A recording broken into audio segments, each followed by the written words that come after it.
کوکمون دو سول ره هست، فا دیز، سی بمول و می کنون داریم. از دو شروع میکنیم. دو لا سیل سیل سی دوس، دو میاد رو لا لا لا سیل، دوم رو سول سول سول راست چپ راست. تکرار میشه. دو لا سیل سیل سی دوس لاس لاس لا سیل سول سول. دوم میاد روی ره ره اینجا می بمول. دوس دوس اشاره ها به سی کرون هست. دو ره سی بمول میشه سیل سیل، سی میاد انگشت اول سی دوس، دو تا سیل سول سول سین زرد اومد.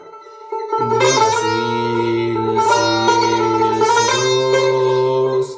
جمله اولی داره تکرار میشه. لاس لاس سیل سول راست چپ راست سول سول سول فام. فا انگشت دوم اشاره به میکرون. سول فام می با دو میایم روی می کمان میدیم. یک میاد رو فا فا سول سول سول سول. آخرین فا سول سول یک یک میایم پایین. همشون هم راست چپ راست چپ هم. لاس لاس سول فا فا سول فا می فا سول فا می فا سول فا می فا سول فا می فا سول فا. آخرین می فا سول فا یک یک میایم پایین. می به فا همشون راست چپ هم.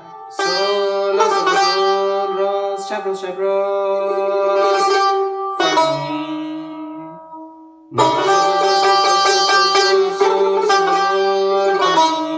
سه گذشته هاست، فروت هایی که در گوشه های قبلی داشتیم.